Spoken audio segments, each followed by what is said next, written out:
Hello, everyone, and welcome to the EG Bleed Blue podcast. This is the podcast where we talk about everything evil geniuses. Um, you know, and obviously, from last episode, I've shaved, or at least, so I don't have as much scruff going on, which is a change from last week, I guess. I'm not gonna lie, guys. There's really not much to talk about this week. Been kind of a slow week. Unfortunately, means that I kind of wish that I had pushed the blueprint project discussion from last week into this week. Because for those who maybe didn't catch the last episode, I went pretty in depth on my thoughts on the blueprint project and where I thought it should be going, or kind of like it's just if I were to look at the concept of the blueprint project, this is like the I guess the ideas that I would be thinking of when the project is created. Like, what are the goals that are being set for the project? Um, how should each team be structured? What are the purposes of each team? How should the teams be structured? What events should they be participating in? Those types of things. The overall philosophy of the blueprint project. That's kind of what I was talking about last episode. I'm not really going to get into that this week. If you want to catch that, I highly recommend going into the previous episode and giving a look at that. I have timestamps in that episode, which I will probably do again this week. I'm probably going to continue to do them for every episode moving forward. But this episode's probably not going to really matter all that much. There's really not a whole lot to talk about here, guys. There really hasn't been too much going on because, well, I mean, League of Legends has been in the play-in, so I'll talk about that and looking at potentially trying to qualify for groups. Valorant has been pretty much dead. There's been no news essentially. Oh, I mean, there has been news, and I'm going to talk about it relating to EG's you know lack of decision making when it's come to the partnership and making roster changes.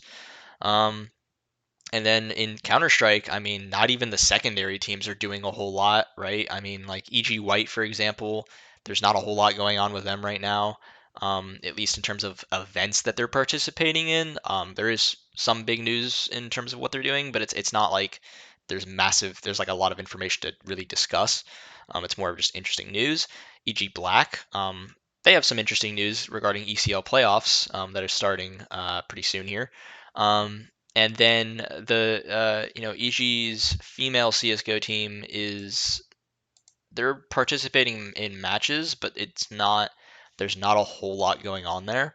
Um, just in general, I don't think there's, at least when I look at HLTV, I mean, it mentions the next ESL Impact event is end of the month. So listen, end of this month is going to get busy. I mean, we're talking Dota 2. We're talking, I think Rocket League is starting up end of the month. The major is going to be coming up by the end of the month. Um, you know, Probably not any League of Legends news, barring any like roster moves or anything like that. But there's going to be a lot going on in every other esport essentially. Um, maybe not Valorant. Maybe not Valorant and League of Legends, the two Riot ones. Oh, jeez. Sorry about that. There's not a whole lot going on there, but in terms of the other esports, yeah, there's gonna be a lot to talk about. I haven't really talked about Dota 2 at all. Um, I think as we approach TI, I'll talk about them. But there's not a whole lot of insight I can give. I haven't been watching them too much. I mean, I watched them at the major, and I mean, not extensively, but it was somewhat disappointing overall. But I don't have like a massive background in Dota 2. I can't get into. I have even less background in Dota 2 than I do in League of Legends, and I have like essentially barely any experience in League of Legends. So it makes it difficult for me to really delve into that information as well because Dota 2 is a very complicated game, and I'm not about to just sit up here on my high horse and say crap about players or their performance or whatnot or decision making within the game when in reality I've never touched Dota 2. I've barely watched Dota 2.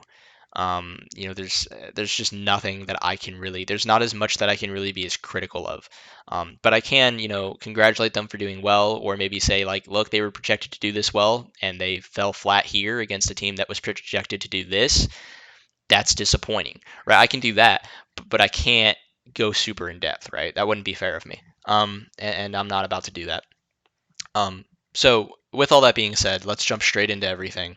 We're gonna start off with League of Legends in this most likely short episode of the Bleed Blue podcast. And we're gonna talk about. I'm sorry, I did not type that in. We're talking about Worlds, and we're talking about what else but the play-ins.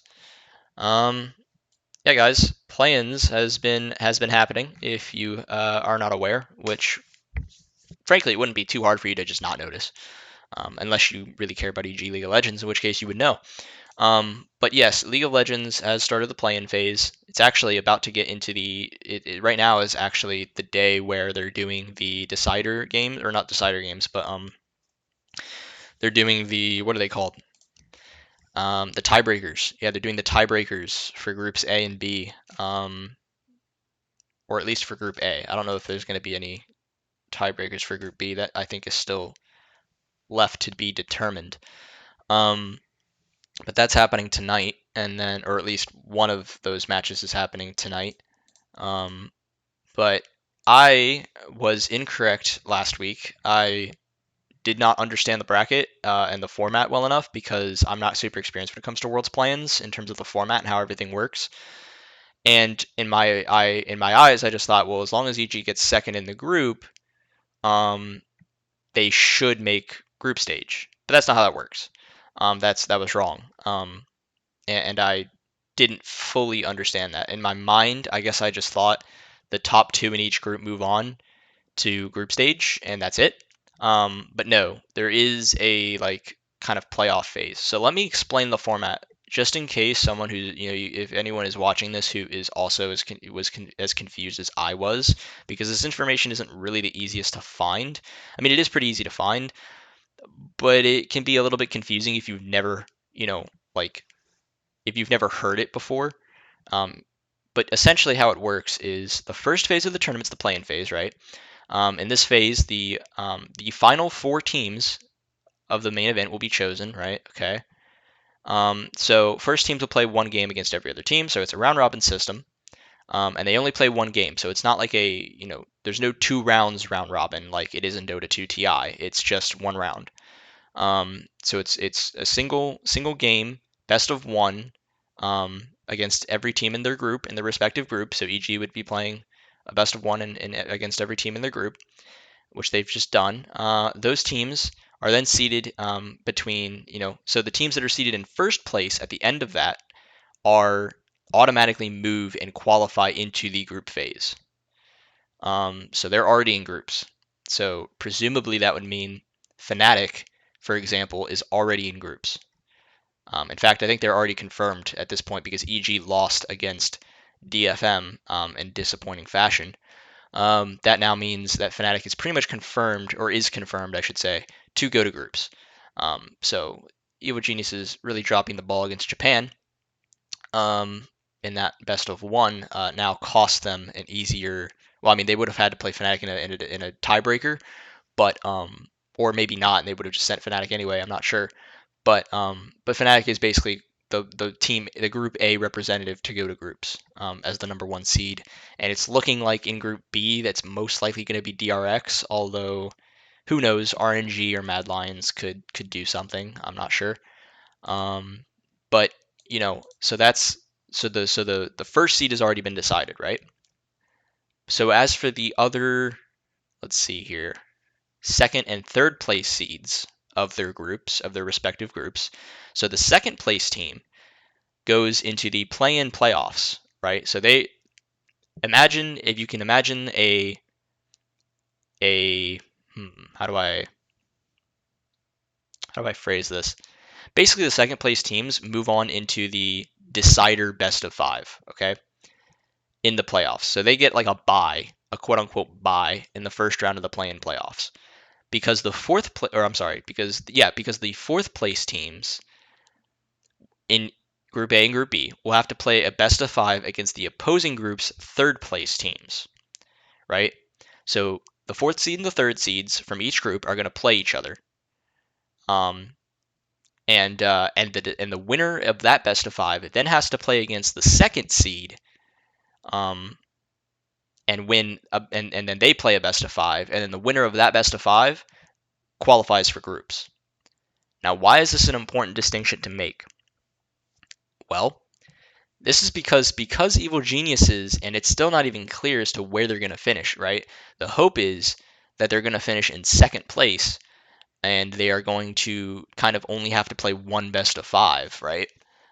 Presumably, what sucks is they're probably going to end up having to play against, one of the teams from Group B, presumably either Mad Lions or RNG.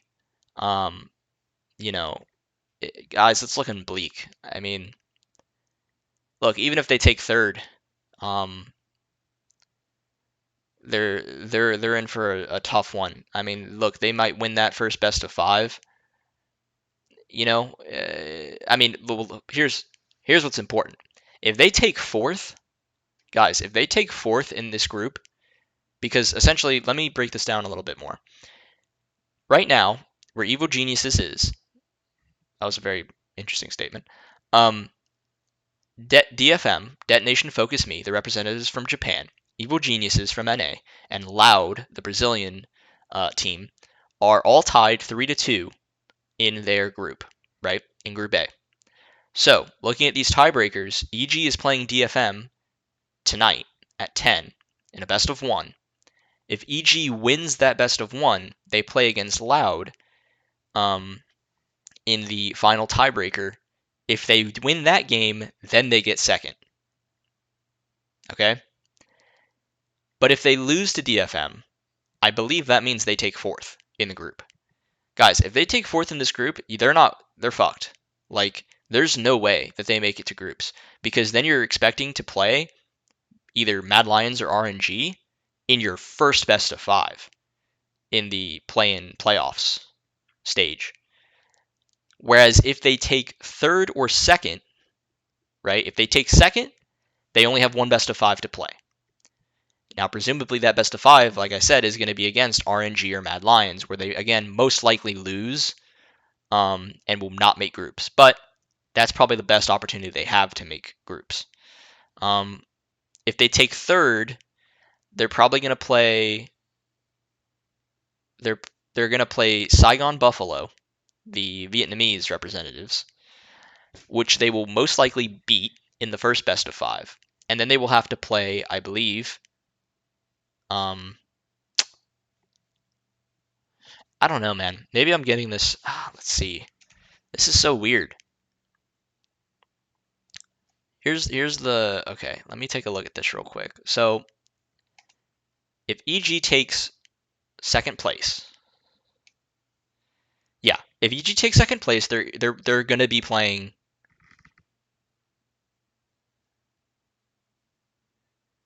Ooh, this is different than I thought. If they take second place, they're either playing. They're playing the winner of group.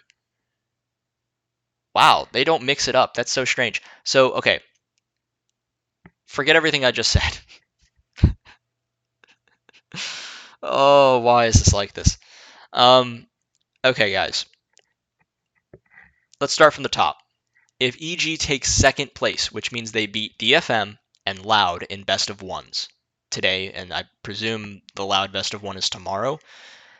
If they win both of those matches, they will be the second seed in Group A. Okay? The second seed in Group A only has one best of 5 to play. That best of 5 that they play is the winner of of the third Group B seed versus the fourth Group B seed, which means it's either going to be, again, RNG Mad Lions, and they're going to be playing against Saigon Buffalo, and they're going to beat Saigon Buffalo. So it's going to either be Mad Lions or RNG that EG is going to have to play against. They'll probably lose that, right? But let's see if that's the best case scenario. Let's see.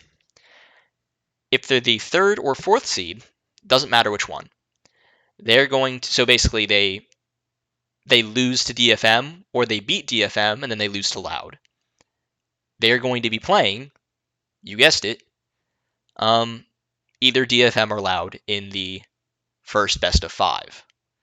Um, assuming they win that, they will then have to play the second seed of Group B, which is, again, Mad Lions or RNG. So essentially, no matter what happens, Evil Geniuses has to be either Mad Lions or RNG to make group stage.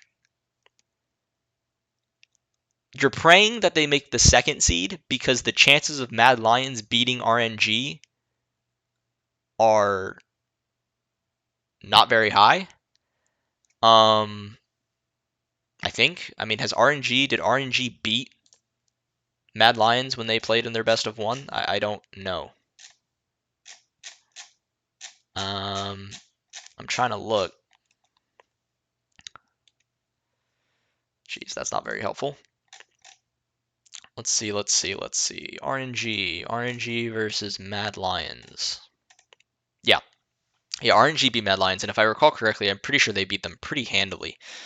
So if I'm EG, I'm like, this has got to be second seed or bust, because you're really going to be trying to play Mad Lions, and if you can beat Mad Lions, which I think is doable, Mad Lions hasn't looked amazing or anything. Not that EG's looked good, but Mad Lions has looked weaker than RNG. If you can get that matchup, I think you have a chance. But if you take if you take third or fourth place in your group, so you either lose to DFM or Loud in one of these best of 1s, I think you're screwed. I think you're done for. I don't think there's a single way that you make it to the groups. And it'd be one thing, guys, if EG was playing like particularly well, but they haven't. They got absolutely battered by Fnatic. They lost in embarrassing fashion today against DFM, the team that they're about to have to play again at 10.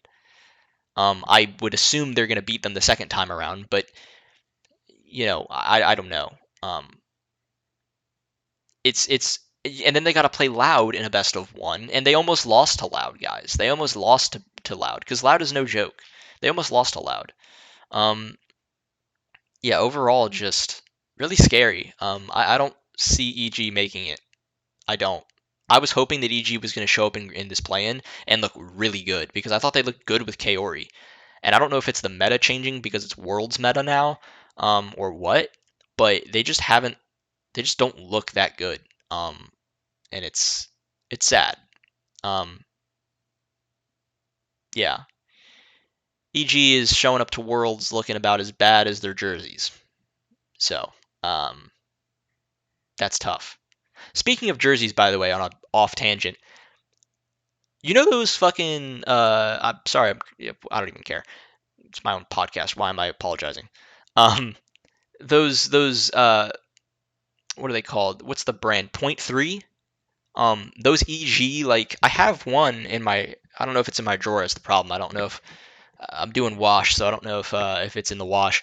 But it's like those long sleeve like. I mean, if you look it up, you can find them. But they're the Evil Geniuses Point 3.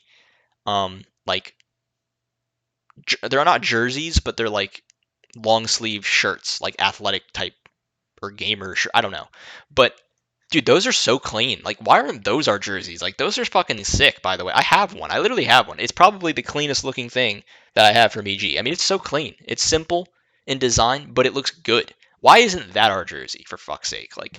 Our jerseys this year are terrible. Anyways, off tangent. Sorry. But the last thing I wanted to say about League of Legends, guys, and this is going to be a little bit depressing, but I'm worried about Danny. And I mean that in the sense of Ellis. I caught Ellis talking about it, right? And Ellis knows Danny. I don't know how well he knows Danny, but I'm pretty sure they're on good terms. Ellis is concerned that Danny could be retiring. And so, look, I don't know a lot about Danny from a personal perspective. I'm sure EG is going to support him in any way they can. But we could be looking at Danny potentially retiring, which is something that I was not expecting to talk about this early in someone's career. But it could be. Ellis brought up the point essentially that Danny really hasn't had a whole lot of experience until playing for EG's main roster, and that with Danny being as young as he is, like maybe he just wasn't ready emotionally for this. Maybe this just wasn't what he thought it would be. Um, it's possible, right? And that maybe he's really starting to worry and consider about whether or not this is something he wants to do. Because it is a lot of stress and it is a lot of pressure. That's just what comes with being at when you're one of the best in your region, or when you're just a competitor, when you're a sports competitor, and you're getting paid money to compete, um, and people are watching you, right? Um, you're going to get criticized. You're going to get, and I think it can show. We can tell that you could tell Danny just didn't look himself when people were abusing him. They were singling him out. In matches with their pick bans and their play styles, right? Um, they knew they could just get early leads in bot lane. I'm worried about it because I don't want Danny to retire, obviously, but if it's what he needs to do, I'm obviously going to support him. But it's just a scary thing to be talking about when you look at how successful of a career he's had at such a young age, um, and the potential that he has. It would just be such a shame, if it ends so soon. Um, but obviously, that's his decision to make, and regardless of what decision he makes, I hope that people will support him, and that people won't say stupid crap like he's mentally, like just dogging on him, just just to do it. I hope that doesn't happen, because I think he's a phenomenal player, and he seems somewhat like a socially awkward person, but he just seems like a really good person, like a kind person who cares about people. And yeah, I mean, I can imagine you'd have to be worried with someone who cares, I think, as deeply as he does. I would imagine Danny is a very compassionate person, and that it can be difficult for a compassionate, very emotional person who seemingly holds things internally to receive the criticism that I'm sure he was getting, from people when he wasn't performing, when the meta shifted away from him. I'd imagine people were saying things that it's just stuff you just don't want to hear. You don't want to see it.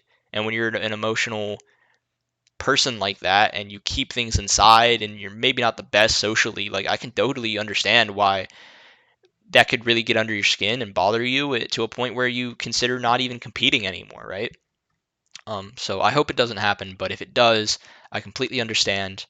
Um, you know, and I support him, and that's a decision that I think he should take seriously. That's not a decision that you take lightly. Um, and so he should seriously consider his options, and see if this is something that he really wants to do, right? So that's what I'm going to mention about Danny. Just thought I'd bring that up, because I saw LS talking about it, and I thought it was definitely like a something to bring up. It's worthwhile noting. So overall, I know it's pretty drab on the League of Legends front, but yeah, hopefully they surprise me. Hopefully they beat all the teams ahead of them, and they make it to the second seed, and then they have a sick game against Mad Lions in the best of five, and they win, and they move on to the group stage. But I'm just saying, don't expect it, right? Don't expect it. So that's all I'm going to say about League of Legends. Somehow, I've managed to drag that topic out into 20 minutes, so that's pretty shocking. But yeah, the next one we're going to be talking about is the Valorant partnership. I'm just going to say Valorant roster, because that's really what I want to talk about, is the roster. So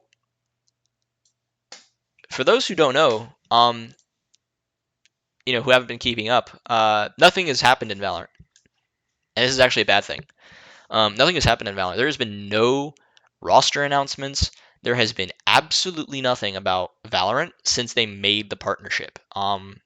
George Geddes has been reporting and keeping up with all information regarding roster changes and who is being announced as free agents and whatnot. And has been doing a really, really sick job with it.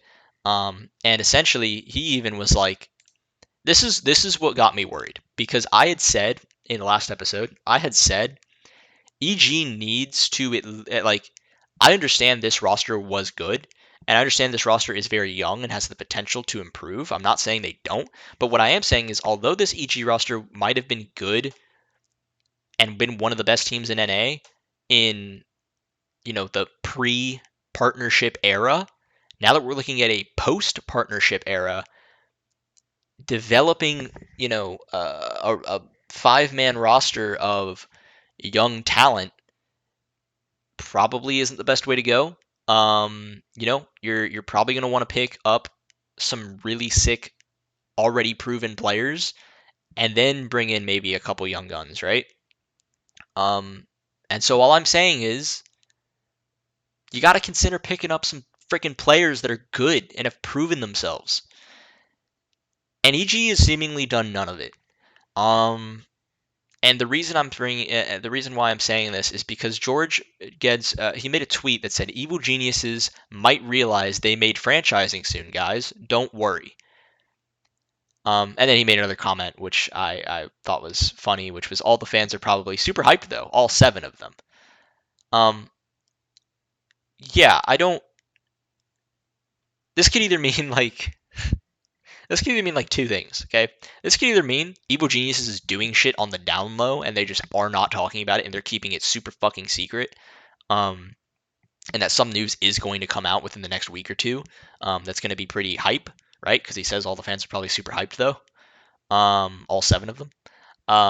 So it could be that, but what I think it really is that Evil Geniuses isn't doing anything. I think they're not doing anything. I don't think they are making any serious inquiries on players. And the reason I think it's a problem, and the reason why I don't think it's the first option, is because it can't be the first option in my opinion, or at least it doesn't seem like it is, because when you look at all the other news that's come out, right? What other big names, like super big names, have come out? They've already come out and said what teams they're going to join, right? Like you've got Ye joining Cloud9 potentially, or it looks like that deal is going to happen. That's looking likely. And George even tweeted it's a super team. So like they're picking up another player that's also going to be a sick player. So like Cloud9's building a super team. 100 Thieves just exchanged Will for Cryo. So that's a massive step up for them. Not that Will was a bad player, but it's just like Cryo is a really, really sick talent, and they already had a really sick core group of players. So, like, I mean, I think 100 Thieves probably could have made one or two more moves, maybe one more move, but overall, I mean, I still think like 100 Thieves. Don't get me wrong, like 100 Thieves was already a good team. Like, they showed some serious potential at Champions. So I don't see that being that bad, right? But EG didn't even show any of that. They didn't have a deep run in an LCQ or a playoffs, right? They just had that one best of 3 against Optic Gaming that everybody is just staking their lives on. Which again, I think it's important to mention that they were a top seed coming into LCQ, but I think it's important also to mention, guys, that fucking best of 3 against Optic was a while ago. Like, and you're not playing that Optic team ever again. You know, I don't know, but like for example, right? Cloud9's making a super team. 100 Thieves picked up Cryo Cells. NRG is picking up the old Optic, like the core Optic lineup. So that's FNS, that's presumably FNS, Crashies, Victor, Marved. I would assume those are the players. You can see already that I think all of, if not all of the NRG. Well, no, I don't know that Som has announced. No, Som did announce, or not announce. Yeah, Som announced that he's no longer on the roster. So I mean, like NRG has dropped their players, but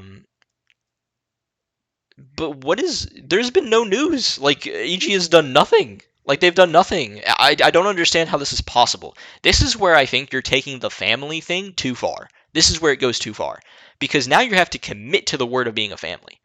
And the problem with that is, sure, you're committing to your word, but if you end up showing up like this is a gamble from EG to not make any roster moves. If they show up to fucking partnership to next year and they do not perform and they are one of the worst teams, like maybe not even one of the worst teams, but if they're like one of the worst, if they're the worst North American team, they will get shit. Rightfully so, because they will make no fucking roster changes. If they make no fucking roster changes and they show up next year and they do not perform and I don't even mean like they're the worst team or they're one of the worst teams in the NA, you know, league. I just mean they're the worst North American team. They will get shit because you look at the talent that is available. There is no excuse to not make roster moves. Zero excuse. This is the like imagine a world where you could just blow up like the NBA and just say like, "Hey guys, all the best players in the world, they're on the market. Go for it. Go buy them." Like, and for you to sit there and be like, "Well, guys, you know, we showed some real potential this year, and you know what? While we were in playoffs, let's say like for the NBA example, they were like I don't even know because EG like bombed out of the playoffs. So like we lost in the first round of the playoffs, but we showed some serious potential. We got a young core that's really up and coming. I think even though all these rosters are getting blown up, I think we're just gonna keep our players. Meanwhile, like every other fucking big name team is like signing the best fucking super teams you've never even heard of that are just fucking absurd. Like EG not making any moves is a horrible decision. It's so dumb. Like if they're not inquiring, there's no serious inquiries here. That to me is insane, insane. Because if there's one thing you can't tell me, it's that this EG roster was the best in NA or is a world beater. They're not. They're a good team. They were a good up and coming team, and for the pre-franchise, the pre-partnership era, they were a good team. But guess what? Everybody is leveling up their rosters because they have the resources to do it. Everybody's on the market. No holds barred. You can sign fucking anybody. Guys, Ethan, he's up for free agency. Who else is up for fucking free agency? You could get Ethan. You could get, let's see, who else do we? I'm just looking down the list, okay? Let's just see what names come up as I see them. I'll just kind of, obviously the NRG players, Ethan, not Hayes. I don't think you want to pick up Hayes. But EU was an in-game leader. He was pretty good. Tex is really good. He was popping off. Yeah, he's a good player. What else? You could sign Will. I don't really think that's gonna happen. But I'm just throwing out names. Guys, you know what's a name? You know what's a name that nobody's even thinking of for some odd reason? Dicey. Oh, I don't know. Maybe like the second or third best chamber player in like NA right now. Besides, like, look, you literally like Ye's number one. Who's number two? On chamber. I'm not looking at the team performances. On the agent. If Dicey isn't like one of the first names to come to your mind, you were not watching Valorant. Like you just haven't been watching Valorant. How has that not even been considered? Baby Bay isn't being considered apparently. Like, how is this even happening? Like, I just don't even understand what is going on. Some of these other FaZe players that were really guys, you guys forget FaZe was like the favorites in the LCQ, or they were like one of the teams that was like everyone was scared as fuck to play FaZe because they were good. So you got like Flya and Supermen, like those are good players. You got Steel, not even being considered. Are you kidding me? Saya player, Trent. Like, how many players am I gonna have to mention? You know, like how many? There's so many options. You could do so many things. This is like a GM's. This should be like a GM's dream. This is like beautiful. Instead, you're gonna end up with the worst NA roster. If this team, it will shock me if this team stays the same and they perform better than any of the other North American teams. It'll shock me because I don't think you're going to be better than NRG with NRG's core. Yes, you can make the argument that Ye was like the best player on their team, but like I assume NRG isn't just going to be like, yeah, we just signed the Optic core and like I don't know, I guess for like our star chamber player, we'll just like pick up some random No, like guys, I don't think you understand. If NRG picks up like Dicey, like guys, if they pick up Dicey, NRG is gonna run it on people. Like NRG is gonna be so good. They're gonna be so good. Like, dude, I that terrifies me. NRG, they're gonna be a sick team. The only team that I can even see from NA that you're gonna be like, Yeah, EG's probably with the same roster. They could probably be better than this team. Sentinels, and that's if we don't, and that's because we don't even know what Sentinels is going to sign, right? We don't even know what they're going to sign. Um, so that's like the only North American team that you might be like, they could probably do better than them. And even then, they have tens, which like tens alone is already better than every other player on EG. Um, you know, the people you're using tends to compete with is Boostio and Jogamo, probably Jogamo. I don't even know. Like to me, it just seems ridiculous. I just the fact that they're looking like they're not going to make any roster moves. I mean, it's cool and all that Nicole, is going to make the joke of like, oh, we did what? Like we made partnership, we made franchising. What? We did what? Like that's a funny joke, but like in all seriousness, like if you're not considering anything, this is bad. This is bad. Um, because I thought I don't know, dude. How could you not make roster moves? How can you not make roster moves with this opportunity? This is a golden opportunity. You don't see this in any other sport. I have never seen a moment in like in any other esport even where you literally just say, "Hey guys, look at all of this talent. Look at this massive pool of talent. They're all on the market, including the best players in the world, including the best team in Valorant for the past 2 years. They're on the market." And you go, well, we've showed some serious potential. We have a young core that all get along and have a really good culture. We're like a family. I would never cut my family, so I think I'm just not going to make any roster moves. Guys, the best players in the world are on the market. No moves, nothing, nothing. All I'm saying is, if you're not making any fucking moves, you better perform next year. I'm going to be ruthless on that shit. I am not even going to be like, well, I mean, consider how young they are. No, none of that shit. None of that shit. You've had more time than anyone else to prep. You've made zero roster moves, which means you believe your roster is good enough as is to be the best team in the world. That's what you're saying. Because NA is supposed to be the number one slash number two region in the world. So if you keep this roster, you are saying, hey, the roster we currently have is the best in the world. If you do not fucking perform next year after making zero roster moves, I will be very critical. I am not going to be nice about it. And that fucking hurts me because I really, really I like Calm. I like Boostio. I like all these players on EG. I like Jogamo and Reformed and I literally like there's not a single player on the roster that I don't like. I even like their parents are super cool. Their parents are on Twitter all the time. They're watching all the streams. They're even being supportive of the other esports that EG is in. And they truly seem to believe, or at least it sounds like, that EG is family to them. And I love that. That's awesome. And the fact that they can build that culture is great. But like at the end of the day, it's an esport. Like you're like this is competition. Like you're gonna have to bench people for not being good enough, or when a better opportunity comes around. It's like when Knock was on NIP, right? And he got kicked off of NIP even though he showed promise for Device. And it's like, is Knock a bad player? No. Were there any bad feelings between NIP and Knock? I hope not. But guess what? When Device is on the fucking market, you pick him up. Like you try to pick him up. And so to me, for them to not do this when it's not even just like, oh, it's just this one person in this one role. It's like, no, you could literally, I'm not even kidding you.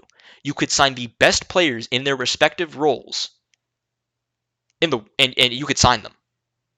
Now, obviously, I'm not saying that that's a guaranteed you're going to be the best team because you have to deal with, do the players get along? How's the structure? All this, all that. You know what I mean? Like, how do they want to play? I'm not saying that. But what I am saying is, when you have the options to sign better players and you sit there and you go, I don't know, dude, like we showed some serious potential and we're a family, so I think we're just gonna keep it the same. When the best players in the world are on the market, that seems crazy to me. Whatever.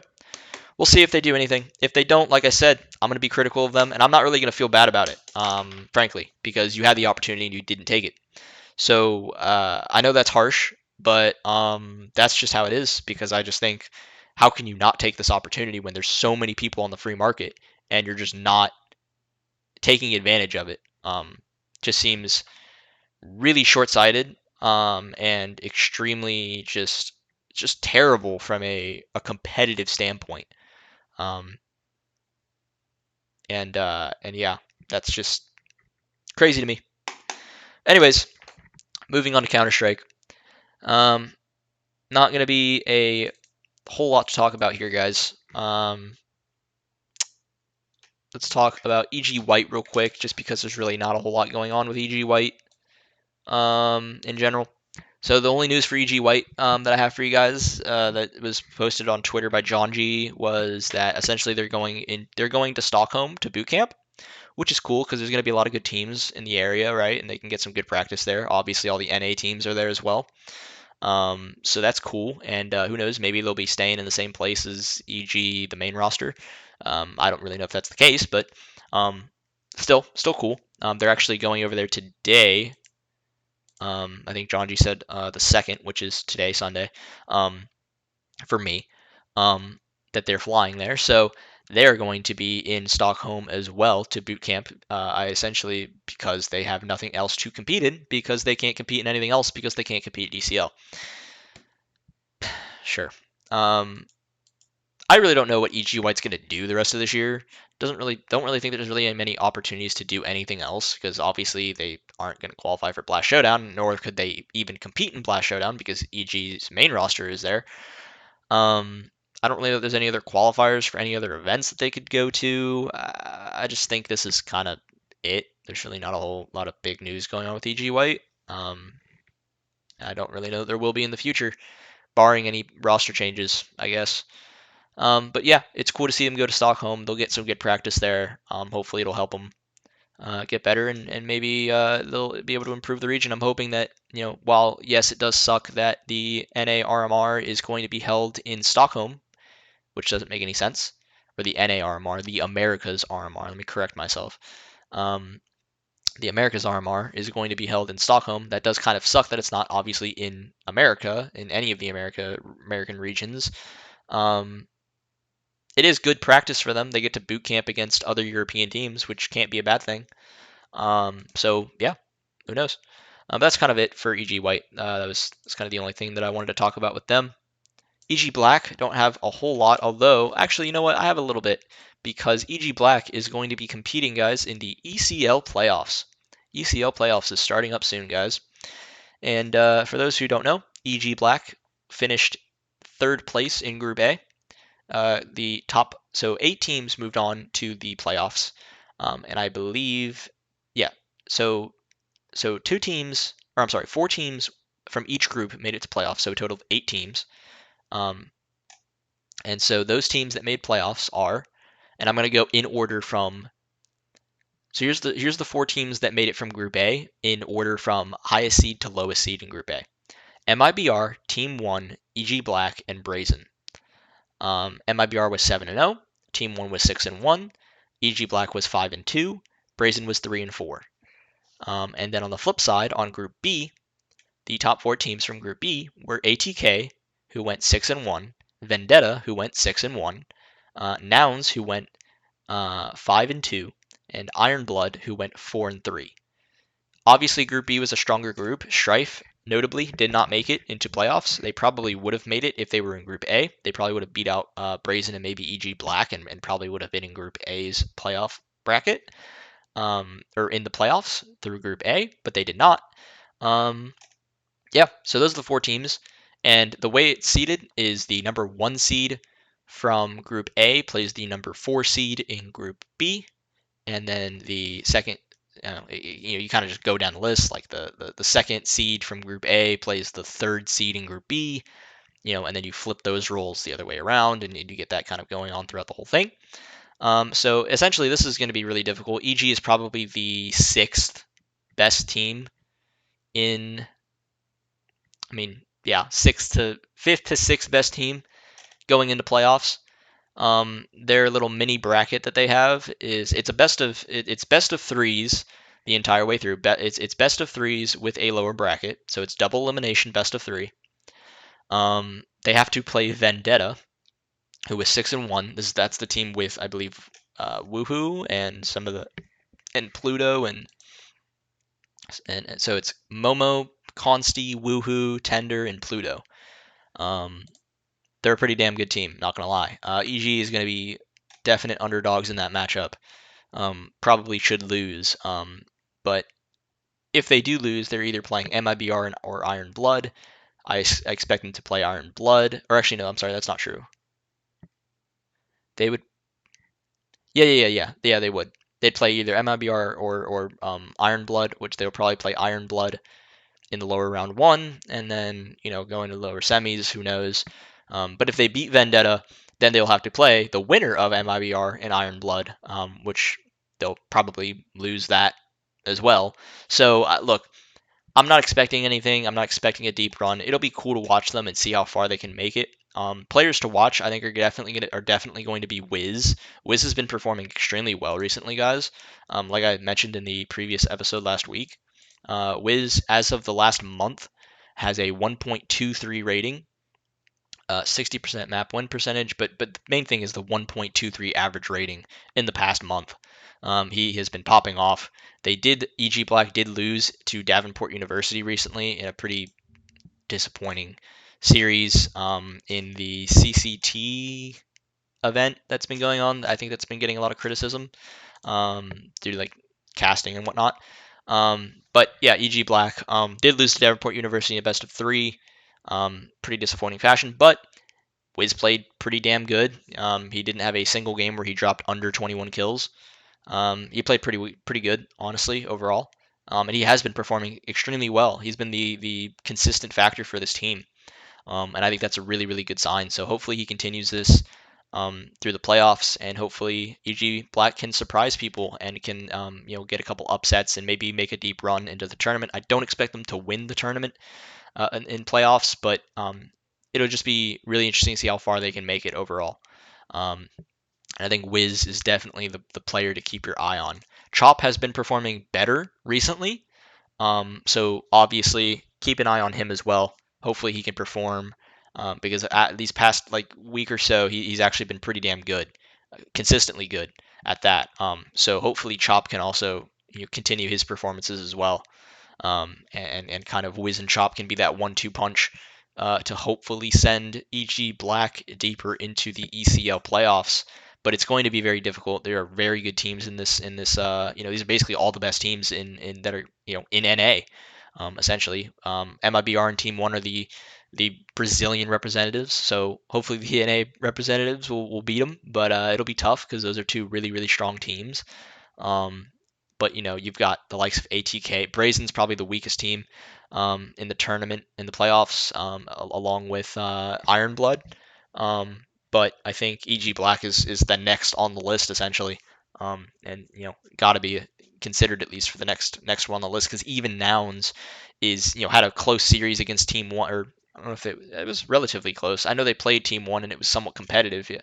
So I think you can't underestimate Nouns. So I think EG Black coming into this is probably the sixth best team out of the 8 teams in playoffs. So we'll see. Like I said, I think EG Black's main problem is just overall they just don't have the talent. I think Classio would be a nice pickup. I think they should definitely consider repicking him up again if his behavioral issues can be solved. I don't know why they just gave up on him. I understand he had behavioral issues, but I think that's something that EG should be working on, obviously. I've already said this before. But yeah, so EG Black, playoffs, ECL, let's see what happens. And this will be important because hopefully after this, maybe some internal gameplay between EG Black, EG White may occur in the future. If EG White's not doing a whole lot and they're back in NA and EG Black is in NA, maybe they can scrim together and whatnot. And who knows, if Cirque isn't performing, I think you bring in either Ponalone or Wiz and you see if one of them works.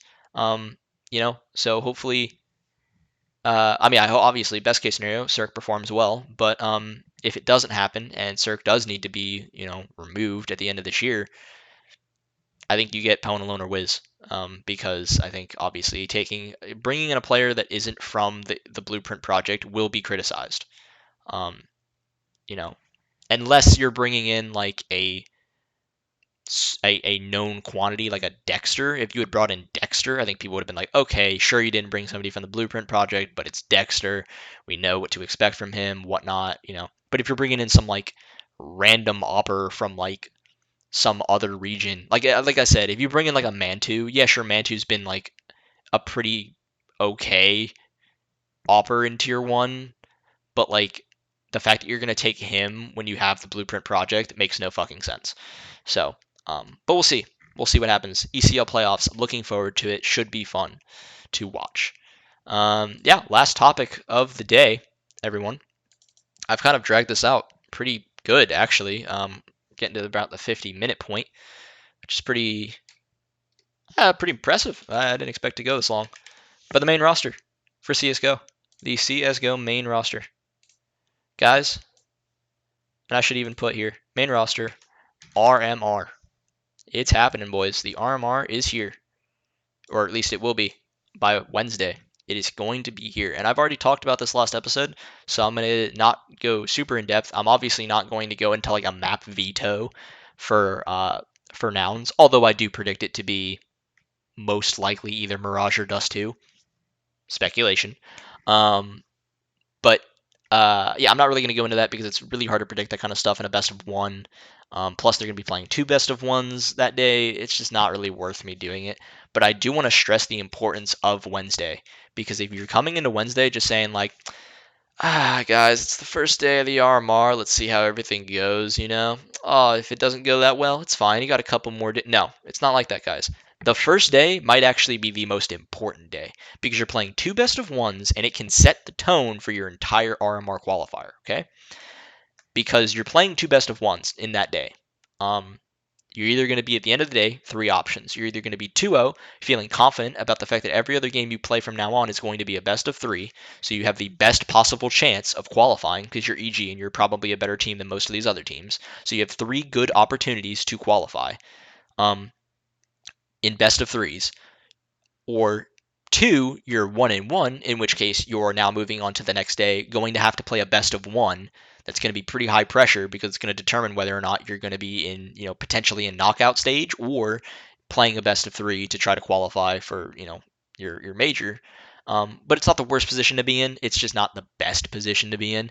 Or you're going to be in the third option, which is by far and away the worst option, 0-2, which means now you're fighting from the fucking bottom of the barrel and playing best of 3, sure, but there's going to be a lot of pressure on you to basically you have to win every best of 3 from now on. You cannot lose a series.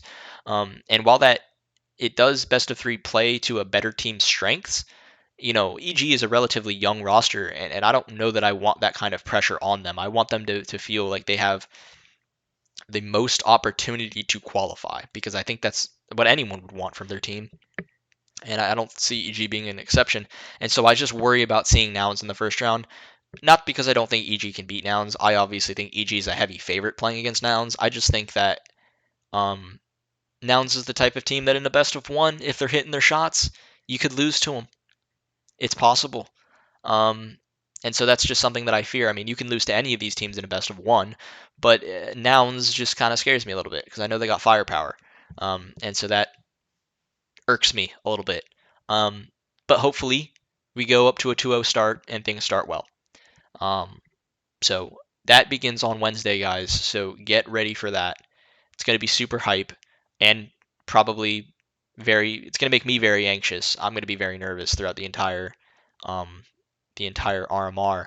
But that begins on 7:15 in the morning on is the match against Noun 7:15 in the morning, best of 1 on Wednesday. So yeah, pretty crazy stuff, guys. It's going to be a lot to talk about next week. By next week, we will have news on whether or not EG has, I believe, qualified at that point for the major. I mean, it ends on Sunday, so hopefully by that point we'll have a good idea as to whether or not hopefully they have qualified by this point, and they're not like struggling to make it within the 6th or 8th place decider matches. But you know, uh,